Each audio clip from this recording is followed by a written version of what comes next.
Orang hijau di balik dunia. Columbus, Don Quixote, William Shakespeare, Francis Bacon, dan orang hijau. Ketika pada 1492 Christopher Columbus tiba di sungai Orinoco, ia percaya bahwa ia telah menemukan Gihon, salah satu dari 4 sungai yang mengalir dari Eden. Ia menulis surat ke tanah air.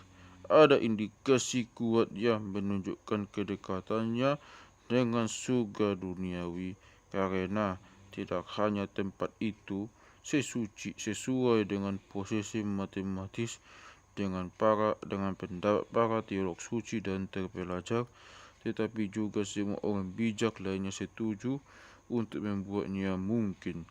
Dorongan untuk menemukan segalanya tentang dunia yang akan menginspirasi revolusi ilmiah juga menginspirasi orang-orang untuk berlayar menjelajah. Tidak pernah sebelumnya rasa ingin tahu di alam material sekuat ini.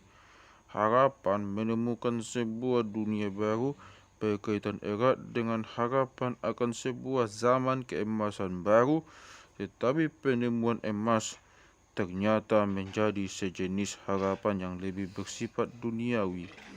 Banyak yang telah dibuat tentang ketertarikan Columbus dengan kesatria Templar. Ia menikah dengan seorang putri dari seorang mantan Grandmaster kesatria Kristus, sebuah ordo di Portugis yang telah muncul setelah Templar ditindas ke bawah tanah, sudah tercatat sebagai sesuatu yang signifikan bahwa Columbus memimpin kapal-kapal yang layar-layarnya memambang tanda salib merah khas Templar. Namun kenyataannya adalah bahwa kesatria Kristus tidak mengejar interaksi independen yang sama dengan alam rohani yang telah mendorong kepausan pada langkah-langkah putus asa dalam kasus Templar, sebagaimana ordo-ordo Templar rahasia yang belakangan muncul seperti kesatria Malta. Dalam hal ini, Roma mengadopsi hal yang sangat memikat tentang kesatria Templar asli dan menggunakannya untuk kepentingan diri sendiri. Columbus menulis surat kepada Ratu Isabella mengungkapkan harapan bahwa ia akan menemukan sebuah bejana emas yang akan membiayai penaklukan Yerusalem, sebagaimana ia dan suaminya Ferdinand baru-baru ini berhasil menaklukkan kembali Granada, mengembalikan Spanyol ke dalam kekuasaan gereja.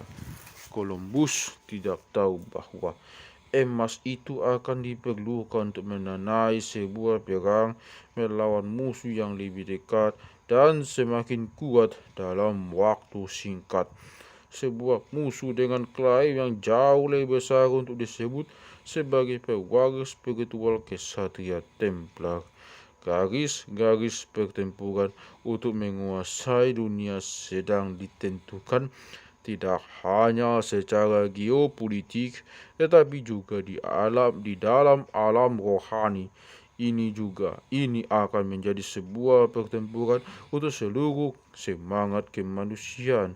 Cervantes dan Shakespeare merupakan tokoh sezaman yang nyaris mirip. Don Quixote, kesatria tua yang menyerang kincir-kincir angin, mempercayai mereka sebagai raksasa, dan yang melihat seorang gadis petani buntak mengunyah bawang sebagai perawan bangsawan yang cantik dalam kisah-kisah kekesatriaan bernama Dulcinea, mungkin pada awalnya tampak seperti sosok karakter dalam sebuah komedi yang agak kasar. Namun, seiring kisah berlangsung, nadanya berubah dan pembaca merasakan ada semacam sihir aneh yang bekerja. Di satu sisi, Don Quixote sedang berusaha memaksakan cita-cita kekesatrian lama abad pertengahan saat mereka menghilang Di sisi lain, ia sedang memasuki masa kanak-kanak keduanya, mengingatkan kembali pada sebuah masa ketika berimajinasi tampaknya jauh lebih nyata. Intinya, tentu saja bahwa dalam filsafat esoteris berimajinasi memang lebih nyata. Beberapa cendekiawan Spanyol berpendapat berdasarkan sebuah analisis tekstual yang saksama bahwa Don Quixote adalah sebuah komentar alegoris terhadap Zohar atau Book of Splendor yang bersifat kabalistis. Pada suatu titik dalam cerita tersebut, Don Quixote dan pelayannya yang membumi Sancho Panza ditipu oleh Merlin dan mempercayai bahwa Dulcinea yang cantik telah diguna-guna sehingga ia terlihat seperti seorang gadis petani buntak. Rupa-rupanya, satu-satunya cara ia bisa mendapatkan kembali kecantikannya adalah jika Sancho Panza bersedia dicambuk sebanyak 3.300 kali. Kita harus segera kembali memeriksa pentingnya angka 33. Sebuah catatan tentang inisiasi terdapat di jantung novel. Ini menandai titik ketika komedi yang sederhana berubah menjadi sesuatu yang lebih mengganggu dan ambigu. Berikut adalah episode aneh tentang turunnya Don ke Gua Montesinos. Sancho Panza mengikat seutas tali 100 depa panjang mengikat seutas tali 100 depa panjangnya pada baju tuannya, lalu menurunkannya ke mulut gua. Don Quixote menerobos melalui semak-semak berduri dan pepohonan ara, mengusir burung-burung gagak di bagian bawah gua. Don Quixote tidak bisa menahan diri jatuh tertidur lelap. Ia terbangun dan mendapati dirinya berada di tengah padang rumput yang indah. Namun, tidak seperti dalam mimpi, ia bisa berpikir dengan masuk akal. Ia mendekati sebuah istana kristal besar, tempat ia ditemui oleh orang tuanya bertudung satin hijau yang memperkenalkan dirinya sebagai Montesinos. Orang ini jelas sosok genius teristana transparan itu mengatakan kepada Don, ia sudah lama dinantikan. Ia turun ke sebuah ruangan di lantai bawah dan menunjukkan kepadanya seorang kesatria yang bersemayam di sebuah makam marmer. Kesatria ini telah diguna-gunai oleh Merlin, kata Montesinos kepadanya. Lebih jauh lagi, katanya, Merlin telah meramalkan bahwa Don Quixote, akan mematahkan mantra tersebut sehingga akan menghidupkan kembali petualangan kesatriaan. Don Quixote kembali ke permukaan dan menanyakan kepada Sancho Panza berapa lama ia sudah pergi. Dijawab tidak lebih dari 1 jam. Don Quixote mengatakan itu tidak mungkin karena ia telah menghabiskan 3 hari di bawah tanah. Ia mengatakan ia tahu betul apa yang dilihatnya, tahu betul apa yang disentuhnya. Kau mengatakan hal paling bodoh yang bisa dibayangkan, kata Sancho Panza. Seluruh novel merupakan sebuah lakon tentang pesona, ilusi kekecewaan, dan sebuah tingkat pesona yang lebih dalam. Terbaca seperti serangkaian perumpamaan di mana maknanya tidak pernah secara eksplisit dinyatakan dan tidak pernah cukup jelas. Namun tingkatan makna terdalam berkaitan dengan peranan imajinasi dalam membentuk dunia. Don Quixote bukan sekadar sesosok badut. Ia merupakan sesosok yang memiliki keinginan terkuat agar pertanyaan-pertanyaan batinnya terjawab. Ia sedang ditunjukkan bahwa realitas material hanyalah salah satu dari banyak lapisan ilusi dan bahwa imajinasi terdalam kita lah yang membentuknya. Implikasinya adalah bahwa jika kita bisa menemukan sumber rahasia dari imajinasi kita, Kita bisa mengendalikan aliran alam. Pada bagian akhir novel, Don telah dengan halus mengubah lingkungannya. Kita sudah melihat sebelumnya bahwa ketika sedang jatuh cinta, kita memilih untuk melihat sifat baik dalam diri orang yang kita cintai. Kita melihat betapa kebaikan hati kita membantu untuk mengeluarkan sifat ini dan membuat mereka lebih kuat. Yang sebaliknya juga berlaku. Mereka yang kita benci menjadi tercela. Pilihan yang serupa ada di hadapan kita ketika merenungkan alam semesta secara keseluruhan. Cervantes menulis pada suatu titik balik dalam sejarah ketika orang-orang tidak lagi tahu pasti bahwa dunia merupakan sebuah tempat spiritual dengan kebaikan dan makna di bagian intinya. Apa yang sedang Cervantes katakan adalah bahwa jika seperti Don Quixote, kita dengan baik hati memutuskan untuk percaya pada kebaikan esensial dari dunia, meskipun ada hinaan atas keberuntungan, meskipun ada kecenderungan kasar dalam hal-hal yang tampaknya bertentangan dengan keyakinan spiritual tersebut dan membuat mereka tampak bodoh dan tidak masuk akal, maka keputusan untuk mempercayai itu akan membantu mengubah dunia, dan dengan suatu cara yang supernatural pula. Don Quixote sembrono dalam kebaikan hatinya. Ia mengambil sebuah jalur yang ekstrim dan menyakitkan.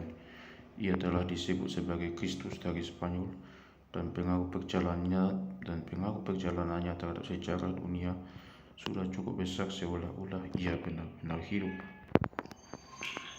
Cervantes meninggal pada 23 April 1616, tanggal yang sama dengan meninggalnya Shakespeare. Jejak langkah yang ditinggalkan oleh William Shakespeare dalam catatan tertulis menghasilkan beberapa fakta pasti. Kita tahu ia lahir di desa Stratford-upon-Avon pada 1564, bahwa ia dididik di sekolah desa dan menjadi seorang pemagang tukang daging dan tertangkap berburu tanpa izin. Ia meninggalkan Stratford menuju London, tempat dia menjadi seorang pemain minor di sebuah perusahaan yang pada suatu waktu ada di bawah naungan Francis Bacon. Banyak drama yang sukses dipentaskan yang versi-versi terbitannya memampang namanya. Ia meninggal dengan mewariskan tempat tidur terbaik keduanya kepada sang istri sesuai wasiatnya. Rekan sezamannya, dramawan Ben Jonson, berkata sinis tentang William Shakespeare bahwa ia tahu sedikit bahasa Latin dan kurang tahu bahasa Yunani. Bagaimana mungkin orang seperti itu telah menciptakan sekumpulan karya yang penuh dengan semua pengetahuan pada zamannya? Banyak sosok besar sezaman telah diajukan sebagai penulis sesungguhnya drama-drama Shakespeare, termasuk penulisnya Earl of Oxford ke-17, Christopher Marlowe, mengubah teori bahwa ia tidak benar-benar dibunuh pada 1593, tepat pada saat drama-drama Shakespeare mulai bermunculan. Dan belakangan penyair John Donne, seorang cendekiawan Amerika, Margaret Demorest, telah memperhatikan hubungan aneh antara Donne dan Shakespeare. Kemiripan potret mereka, kesamaan julukan Johannes Factotum untuk Shakespeare dan Johannes Factus untuk Donne, keganjilan yang aneh dalam ejaan keduanya menggunakan cherubim untuk cherubim misalnya, dan fakta bahwa publikasi Donne dimulai ketika publikasi Shakespeare berhenti. Akan tetapi, kandidat paling populer tentu saja adalah Francis Bacon. Sosok bayi ajaib Francis Bacon lahir dalam sebuah keluarga istana pada 1561. Pada usia 12 tahun, sebuah sajak drama yang ditulisnya, The Birth of Merlin, ditampilkan di hadapan Ratu Elizabeth saat pertama. Ia mengenalnya dengan kasih sayang sebagai tuan penjaga kecilnya. Ia anak yang bertubuh kecil, lemah dan sakit-sakitan. Teman-teman sekolahnya mengejek dengan memanggilnya dengan sebuah nama plesetan, Hamlet atau Ham kecil. Ia dididik di Oxford, dan meskipun sebelumnya sang ratu menyukainya, Ia dihalang-halangi terus-menerus dalam ambisi-ambisi politiknya. Ia menyimpan sebuah ambisi untuk membangun dirinya sendiri sebagai sebuah imperium pengetahuan dengan menaklukkan setiap cabang pengetahuan yang dikenal manusia. Kecemerlangan intelektualnya sedemikian rupa sehingga ia dikenal sebagai keajaiban sepanjang masa. Ia menulis buku-buku yang mendominasi kehidupan intelektual pada zamannya, termasuk Advancement of Learning, Novum Organum, di mana ia mengusulkan sebuah pendekatan radikal baru terhadap pemikiran ilmiah, dan The New Atlantis, sebuah visi tentang tatanan dunia baru. Sebagian terinspirasi dari visi Plato tentang Atlantis. Buku ini akan terbukti sangat berpengaruh terhadap kelompok esoteris di dunia modern. Ketika James pertama naik tahta, Bacon dengan cepat meraih ambisinya yang sudah lama tertahan dan menjadi Lord Chancellor, jabatan paling kuat kedua negeri itu. Salah satu tanggung jawab Bacon adalah pembagian hak tanah di dunia baru. Kecemerlangan Bacon sedemikian rupa sehingga tampaknya mencakup seluruh dunia, dan bila semua hal lain dianggap sama, ia mungkin tampaknya menjadi kandidat yang lebih sesuai untuk penulis drama-drama Shakespeare daripada Shakespeare itu sendiri. Bacon merupakan anggota perkumpulan rahasia yang disebut Ordo Haleb. Dalam The Advancement of Learning, ia menulis tentang sebuah tradisi mewariskan perumpamaan dalam serangkaian suksesi yang mengandung makna tersembunyi tentang rahasia-rahasia ilmu pengetahuan. Ia mengaku kagum dengan kode-kode rahasia dan sandi-sandi numerologi. Dalam edisi tahun 1623, The Advancement of Learning, ia menjelaskan apa yang disebutnya sandi bilateral yang nantinya akan menjadi dasar dari kode Morse. Menarik untuk dicatat bahwa sandi favoritnya adalah sandi kabalistis kuno yang dalam ketentuannya Bacon memiliki nilai numerik 33. Dengan menggunakan sandi yang sama ini, frasa fra rosi kosi dapat ditemukan tersandi dalam gambaran halaman muka, halaman persembahan, dan halaman-halaman penting yang lain dalam The Advancement of Learning.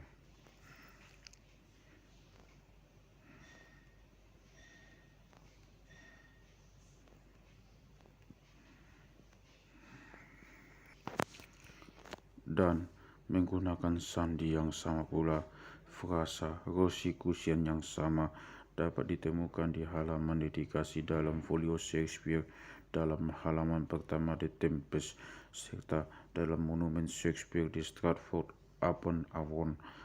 Gulungan naskah di Shakespeare Memorial di Westminster Abbey juga memilikinya, bersama dengan angka 33 yang baru saja kita lihat merupakan angka untuk Bacon. Untuk memahami penyelesaian atas misteri ini, pertama-tama kita perlu melihat karya tersebut. Drama-drama Shakespeare bermain dalam kondisi-kondisi yang berubah.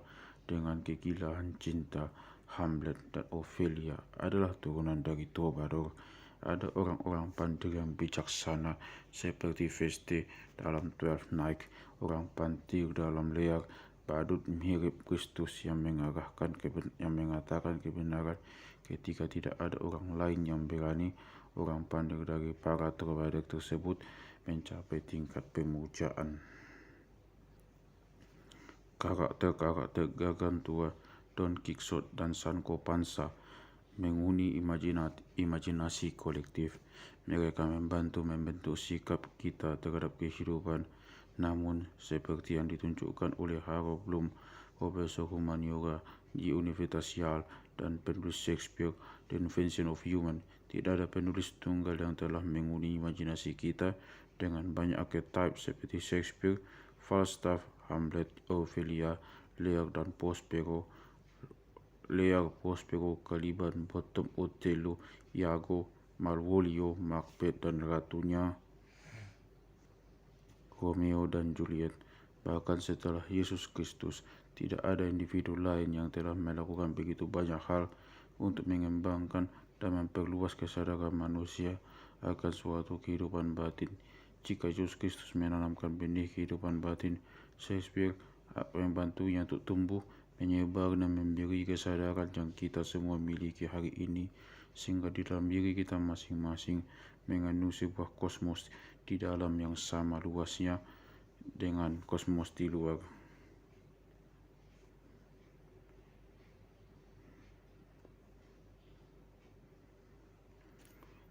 Para penulis besar adalah arsitek-arsitek kesadaran kita dalam Rabelais, Cervantes, dan Shakespeare, terutama dalam soliloquy Hamlet. Kita melihat benih-benih kesadaran yang kita miliki hari ini tentang titik-titik balik keputusan penting pribadi yang harus dibuat sebelum para penulis besar dari Renaissance. Firasat apapun akan hal itu hanya bisa berasal dari khotbah-khotbah.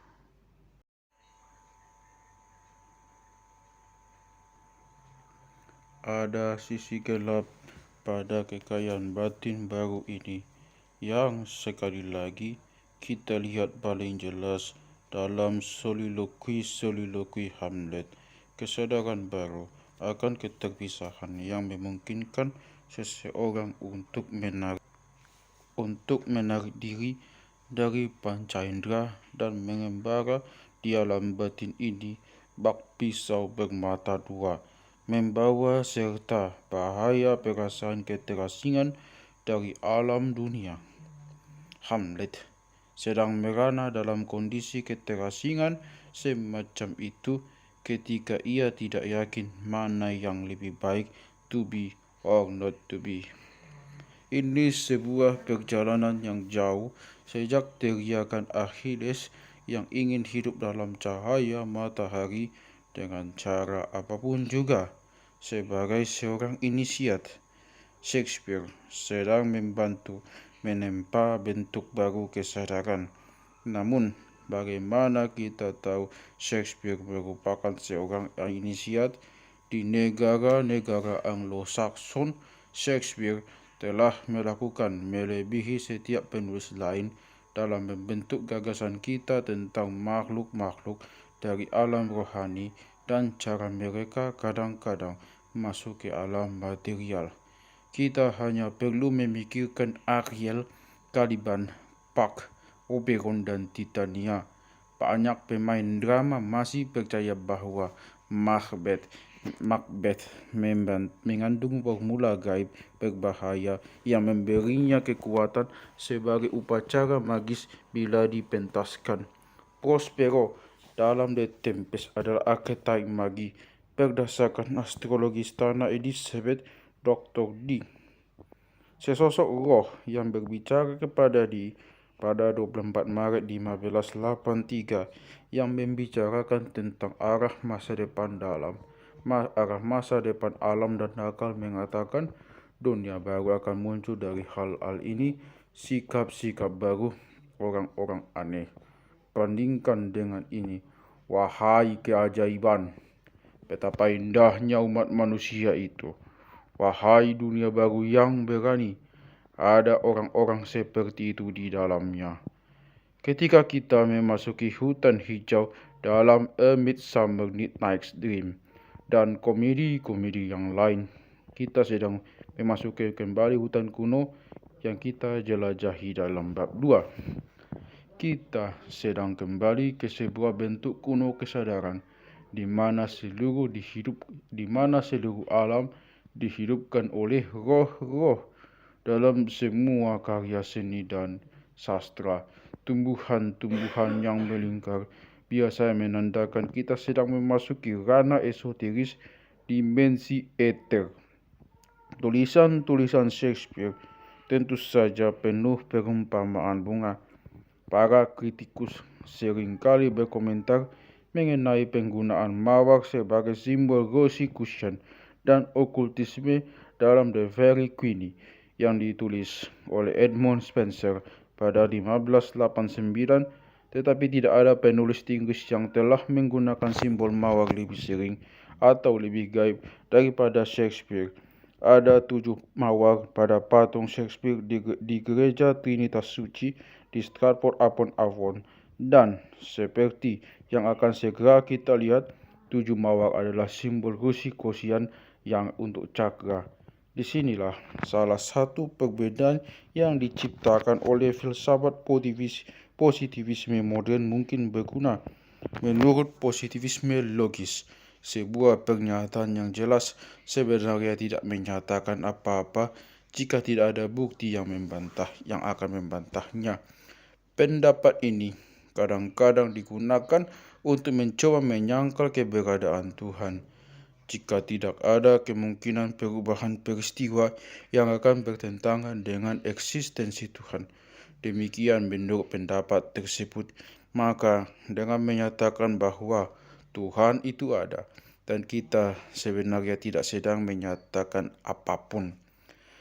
Dilihat dengan cara ini, pernyataan tokoh sejarah Shakespeare menulis drama-drama yang memampang namanya sebenarnya menegaskan sangat sedikit hal. Kita tahu sedikit tentang pria itu yang tidak memiliki relevansi sama sekali dengan pemahaman kita tentang drama. Shakespeare adalah sebuah teka-teki seperti Yesus Kristus. Ia merevolusi kesadaran manusia tetapi meninggalkan jejak-jejak yang hampir tidak terlihat dalam catatan sejarah pada zamannya.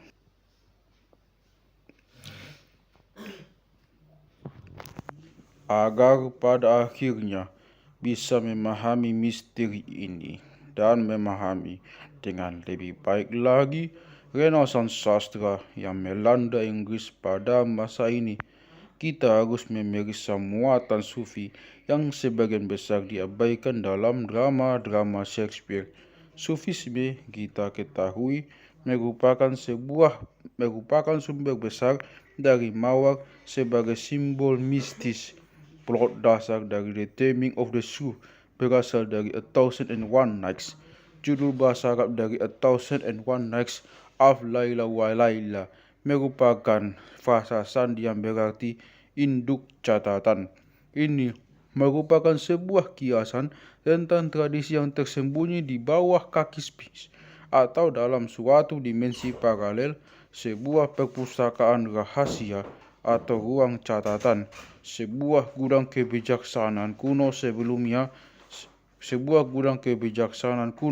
sebelum terjadinya banjir besar.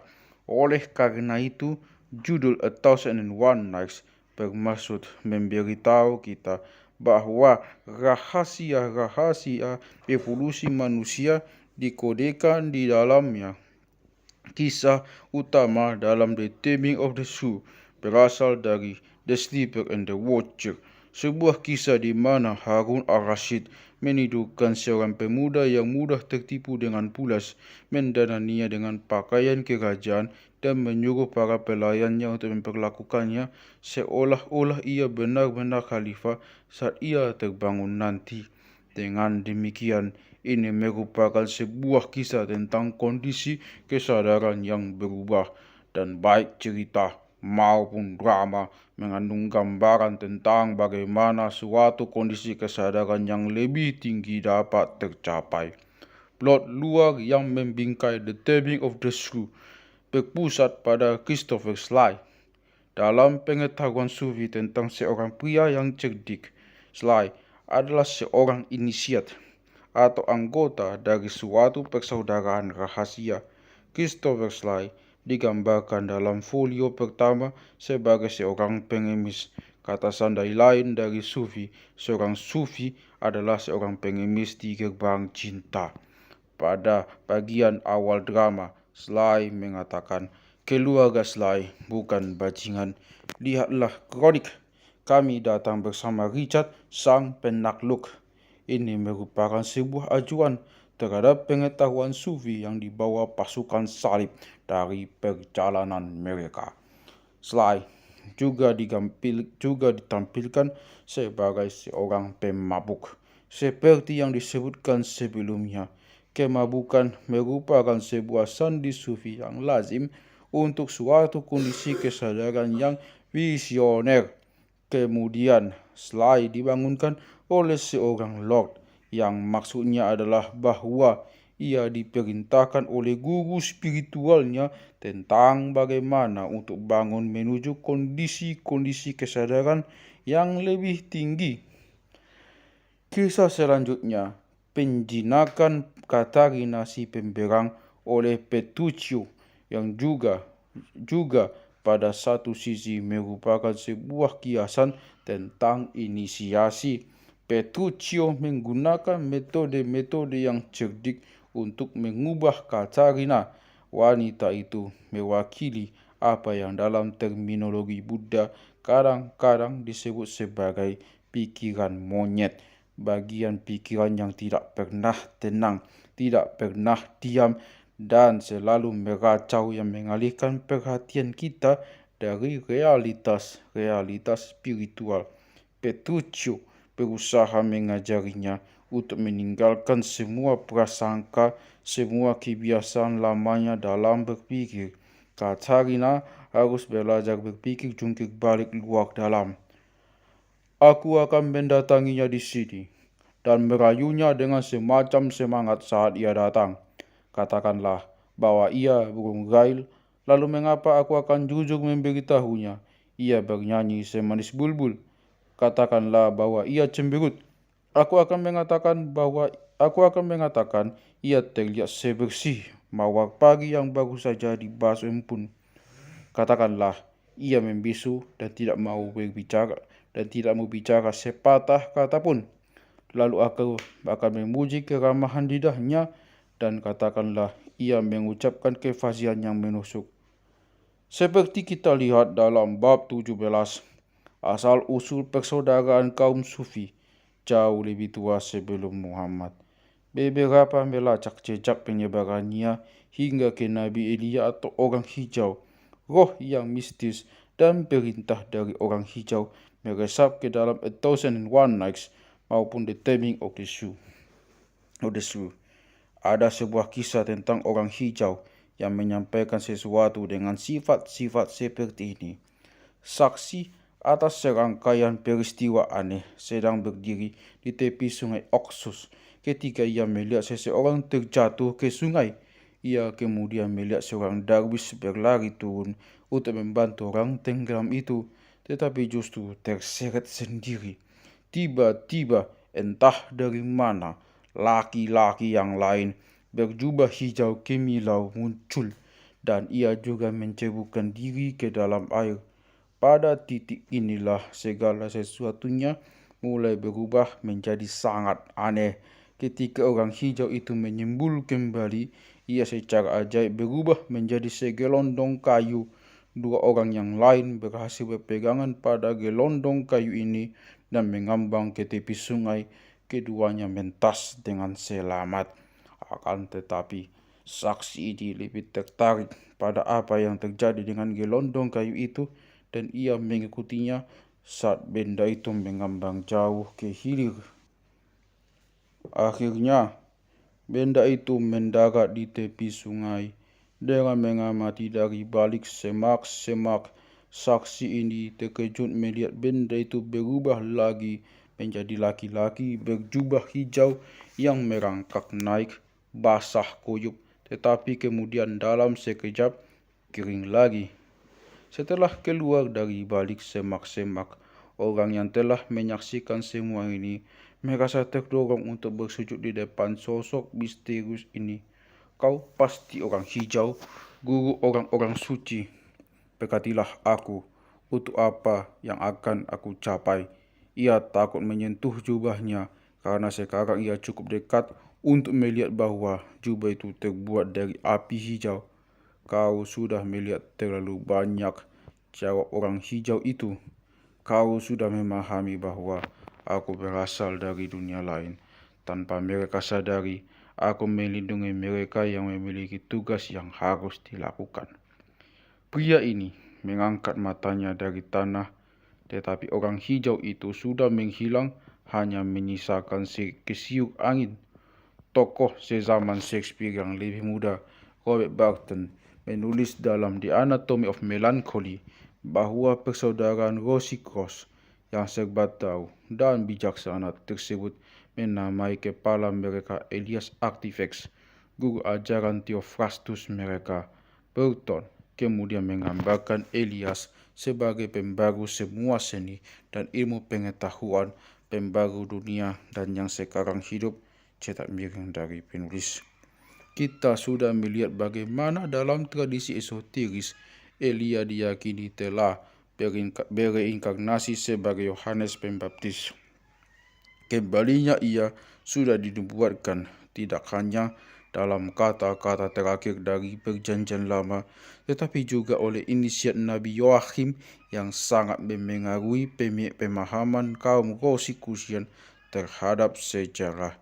Yoakhim mengatakan bahwa Elia akan muncul untuk mempersiapkan jalan bagi zaman ketiga. Apakah perkumpulan rahasia dari abad ke-16 dan ke-17 mempercayai bahwa ia telah bereinkarnasi pada masa mereka sendiri dan bahwa ia sedang melindungi dan membimbing mereka yang memiliki tugas yang harus dijalankan. Dalam bab 13, kita mengetahui kisah yang agak mengganggu tentang Elia dan Elisa, penerusnya. Sudah tiba saatnya untuk mengetahui bahwa dalam sejarah rahasia, ayat-ayat dalam Perjanjian Lama ini bukan deskripsi dari dua individu yang berbeda.